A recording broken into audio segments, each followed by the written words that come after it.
La ciudad de Corinto estaba ubicada en una franja estrecha de la tierra que conectaba la península del Peloponeso con el norte de Grecia. Tenía dos puertos, Cencrea sobre el mar Egeo y Lequeo en la orilla del Golfo de Corinto. La ubicación de la ciudad la convertía en un cruce de caminos para viajes y comercio y contribuía a la prosperidad de la ciudad. Los capitanes de los barcos, para evitar peligros en las tormentas, amarraban sus embarcaciones en uno de los puertos de Corinto, desembarcaban la carga y la llevaban por tierra hasta el lado opuesto para trasladarla en otra embarcación. Corinto también era conocida por ser la anfitriona de los eventos atléticos conocidos como Juegos Sísmicos. Se realizaban cada 2 años y otorgaban valiosos premios financieros a los triunfadores. Por esas festividades había grandes multitudes que llenaban la ciudad. Los romanos destruyeron a Corinto en 146 a.C., pero un siglo después fue reedificada en el mismo sitio. En la época neotestamentaria, Corinto era también la capital de la provincia romana de Acaya. La ciudad de Corinto tenía en la antigüedad un templo dedicado a la adoración de la diosa Afrodita. Estaba situado sobre la A Corinto, una zona rocosa a unos 600 metros más de altura con relación a la ciudad. Los escritores antiguos indican que unas 1000 prostitutas sagradas ofrecían sus cuerpos en ese templo en culto a la diosa Afrodita. Esa inmoralidad atraía a la ciudad a mucha gente que solo estaba interesada en la vida licenciosa. Corinto había alcanzado una bien merecida reputación por el estilo de vida liviano y desenfrenado.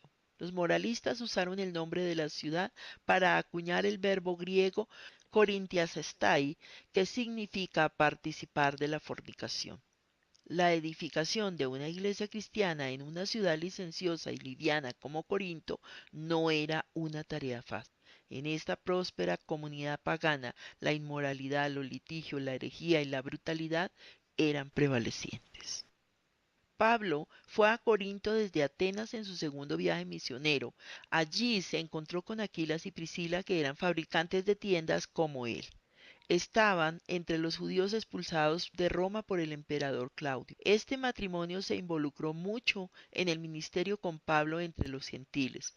Cada día trabajaban juntos, haciendo tiendas, y cada sábado Pablo presentaba el evangelio en la sinagoga.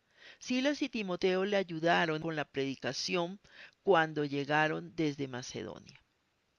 La oposición de los judíos quitó a Pablo de su ministerio en la sinagoga, pero él halló otro lugar cercano para continuar su tarea. La resistencia al ministerio debe haber sido sumamente intensa, y Pablo recibió mucho ánimo por medio de una visión divina que se narra en Hechos 18, 9 al 11. El apóstol permaneció en Corinto por 18 meses, pero hacia el final de este periodo los enemigos judíos le llevaron ante Galión, el procónsul romano de Acaya.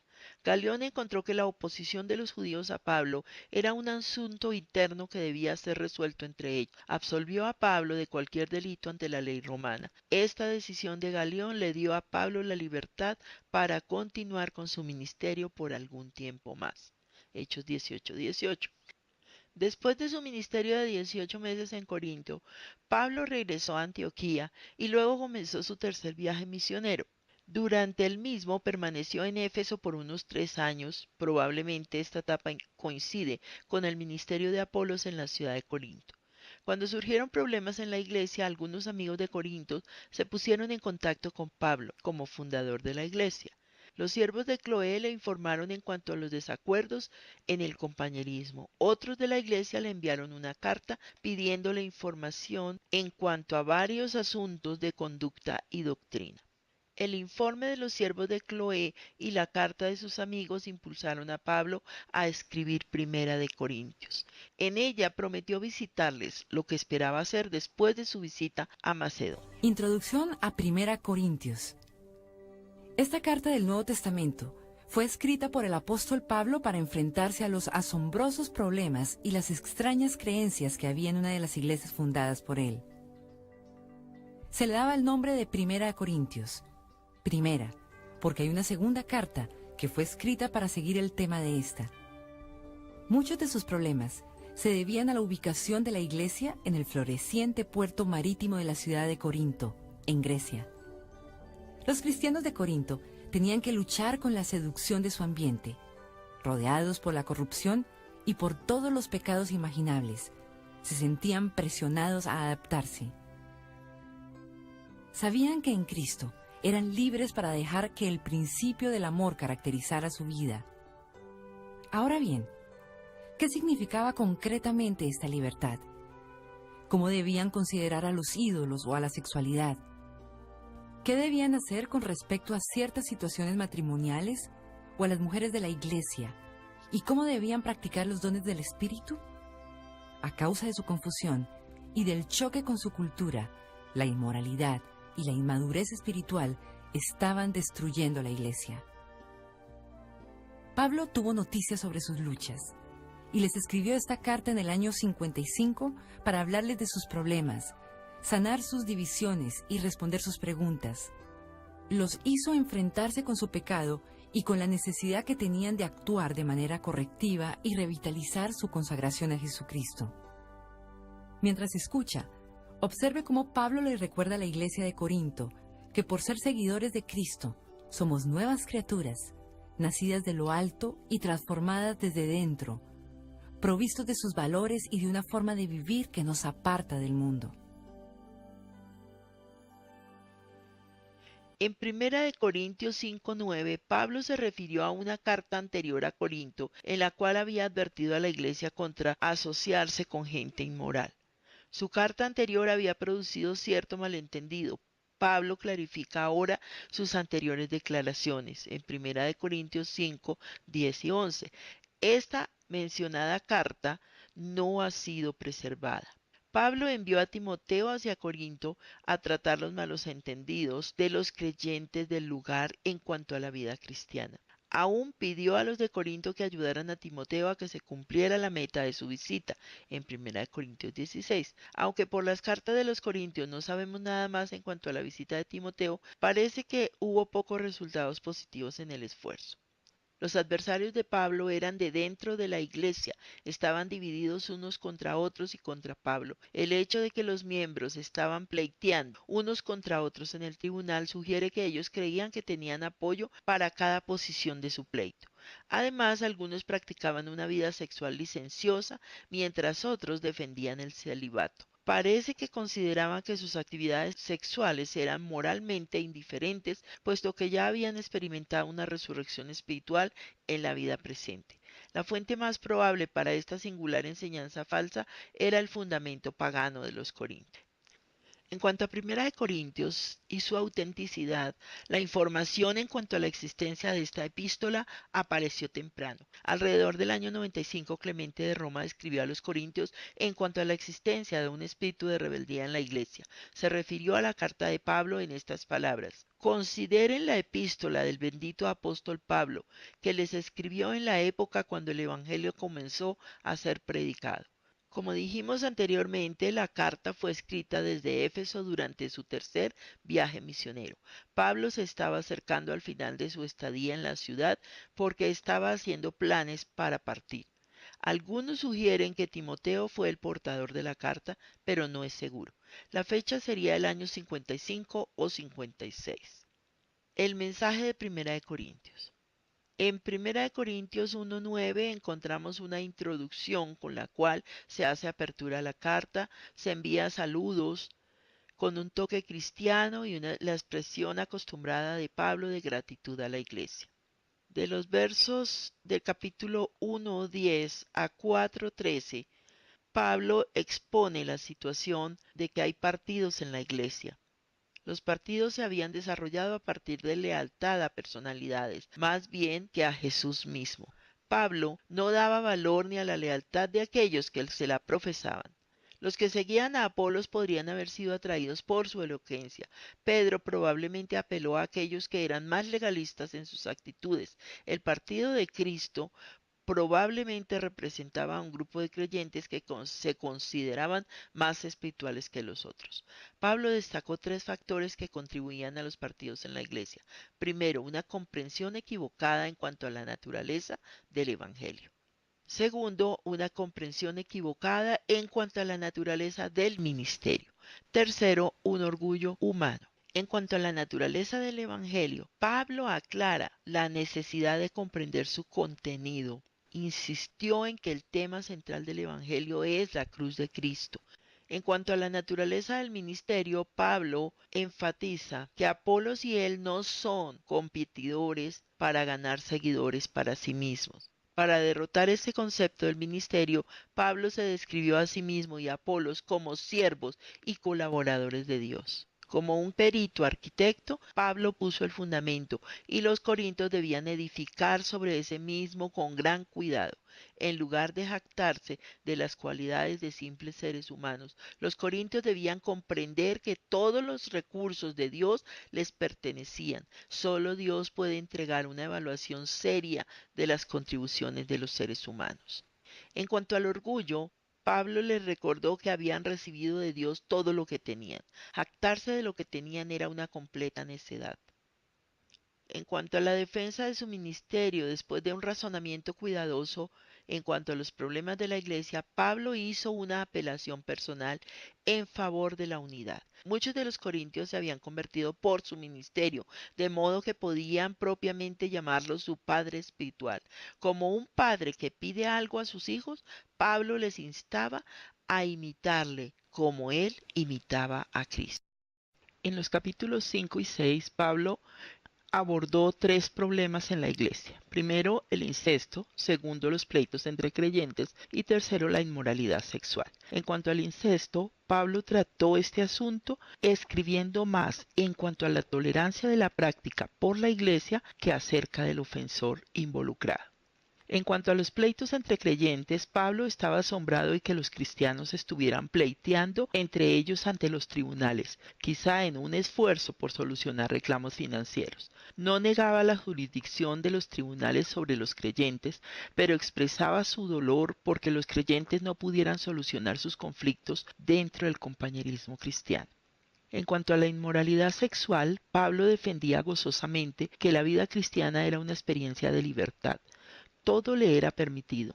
A fin de distinguir su declaración de la licencia sexual, Pablo agregó dos calificativos. En primer lugar, no haría nada que no fuera de beneficio para su vida cristiana. En segundo lugar, no permitiría que ningún hábito le dominara. En el caso de la inmoralidad sexual, Pablo advirtió que este pecado destruía la personalidad individual. Los creyentes han de considerar sus cuerpos como una residencia del Espíritu Santo. En el capítulo 7, Pablo aborda el tema del matrimonio, un tema acerca del cual los corintios le habían escrito pidiendo consejo. Muchos en aquella época admiraban el celibato como un llamado superior. Pablo admitió que el celibato era una opción buena y aceptable. Sin embargo, el matrimonio era la expectativa más normal, aun cuando el celibato tuviera algunas ventajas particulares. Pablo instó a los que no estaban casados y a las viudas a permanecer solos si tenían el don de continencia. Pidió a los creyentes que permanecieran casados sin contemplar la separación o el divorcio. No mencionó la excepción a la que se refiere Jesús en Mateo 5 y en Mateo 19, porque estaba respondiendo a preguntas y no preparando una declaración sistemática. A los cristianos que estaban casados con incrédulos les instó a permanecer en el matrimonio. Pablo instó a los cristianos a vivir en contentamiento en el estado en que Dios les hubiera colocado. Capítulos 8 al 11, Pablo aborda el tema de la comida ofrecida a los ídolos. Los creyentes en el siglo I enfrentaron el desafío de relacionarse con amigos y vecinos que practicaban la idolatría. Los santuarios paganos que recibían sacrificios para sus dioses suplían la carne para el consumo popular. Se había usado esa carne en la adoración a un dios pagano y algunos podrían ofender sus conciencias si comían de la misma. Algunas veces los creyentes serían invitados a comer en casas donde se servía la carne ofrecida a los ídolos. ¿Cómo deberían los creyentes responder a esto? ¿Qué debían hacer los creyentes cuando fueran invitados a asistir a cultos celebrados en un templo pagano? El apóstol consideró todos estos asuntos. Pablo sugirió tres limitaciones a la libertad personal en cuanto al consumo de carne ofrecida a los ídolos. Indicó que el creyente nunca debería comer carne si su participación ofendía a un cristiano más débil. También señaló que un creyente debería limitar su derecho a comer carne si ello ponía obstáculos a la difusión del Evangelio. Y en tercera instancia, advirtió que un creyente nunca debería ceder la libertad de comer carne si esa acción amenazaba su vida espiritual. Pablo en general aconseja que era aceptable comer la carne ofrecida a los ídolos, porque en última instancia todo pertenece a Dios. Si otro creyente levantaba una pregunta acerca de consumir esa carne, el hermano sensible debía abstenerse de comerla. Cualquier cosa que comieran o bebieran los creyentes debían hacerlo para la gloria de Dios, sin perjudicar a ninguno de los hijos de Dios. Los capítulos 11 al 14, Pablo habla acerca de los desórdenes en el culto público. Los corintios revelaban su desunión y egoísmo al producir tres problemas diferentes en la adoración. Primero, las mujeres en la iglesia rehusaban cubrir sus cabezas en la adoración, desafiando lo acostumbrado. Segundo, los miembros de la iglesia, al participar en la cena del Señor, degeneraban en orgías y contiendas. Y tercero, la iglesia daba una prioridad muy alta a los dones más públicos y llamativos. En cuanto al cubrimiento de la cabeza en la adoración, Pablo instó a las mujeres creyentes en Corinto a que se cubrieran la cabeza en la adoración y a los varones creyentes a que adoraran con la cabeza descubierta. Su intención no interfería con la obediencia a los mandamientos divinos. ¿Cuál era la naturaleza de ese cubrimiento? Hay quienes sugieren que para las mujeres el cubrimiento era el cabello largo, otros que era un velo. Este velo cubría la cabeza pero no el rostro y era lo que acostumbraban las mujeres griegas en la antigüedad. Es probable que Pablo estuviera instando a las mujeres de Corinto a que usaran este tipo de velo. ¿Cuál era el propósito de que las mujeres usaran el velo?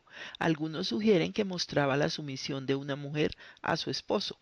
Otros sostienen que demostraba una nueva autoridad como una mujer cristiana.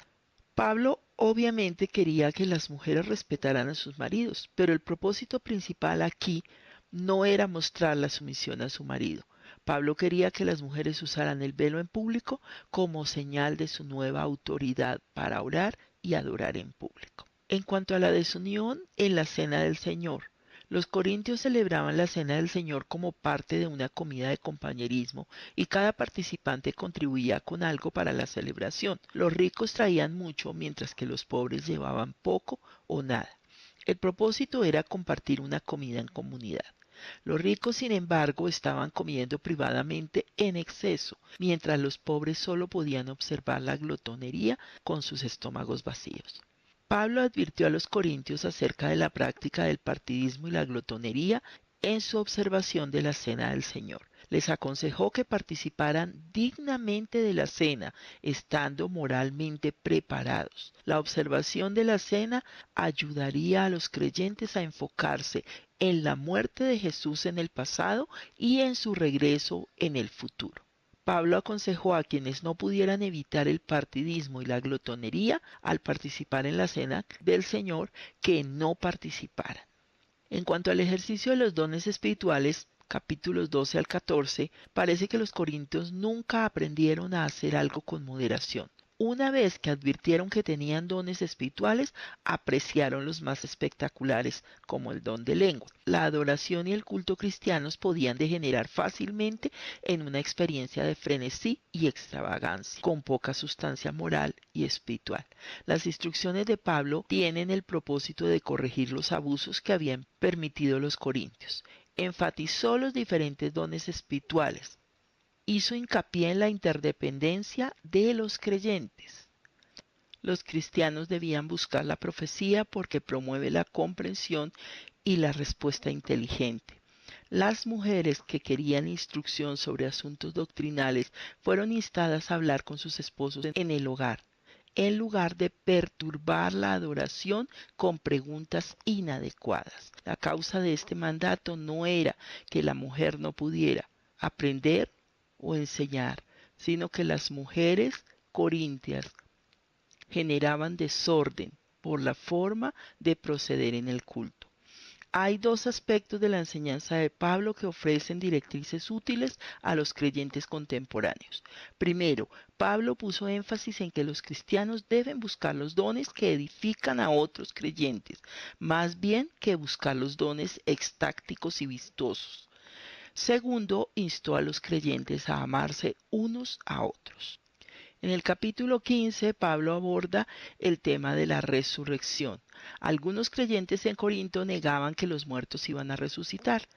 Esa negación resultaba en el rechazo de la resurrección de Cristo y le quitaban al cristianismo su esperanza futura. Los que morían sin esperanza de una resurrección futura debían ser dignos de lástima. Pablo corrigió la comprensión errónea de este tema en Corinto, estableciendo los siguientes puntos. Instó a la realidad de la resurrección de Cristo, que estaba verificada por las apariciones del Señor después de la resurrección ante muchos grupos diferentes. Señaló las consecuencias de negar la experiencia de la resurrección. Si los seres humanos no pueden ser resucitados de los muertos, Cristo no ha resucitado.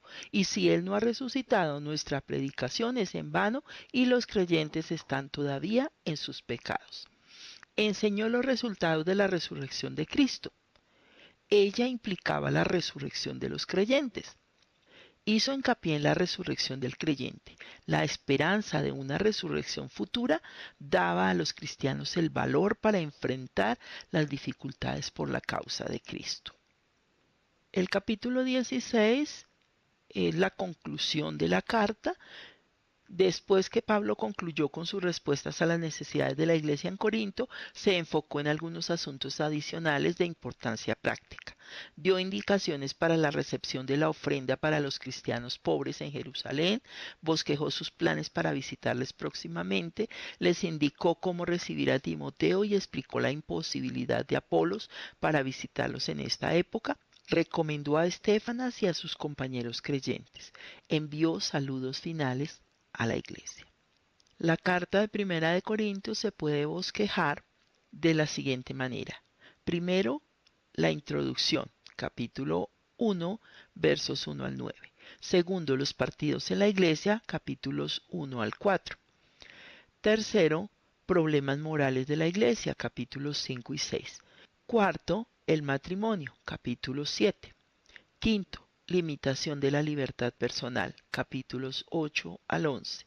Sexto, desórdenes en la adoración pública, capítulos 11 al 14. Séptimo, la resurrección, capítulo 15. Y octavo, conclusión, el capítulo 16.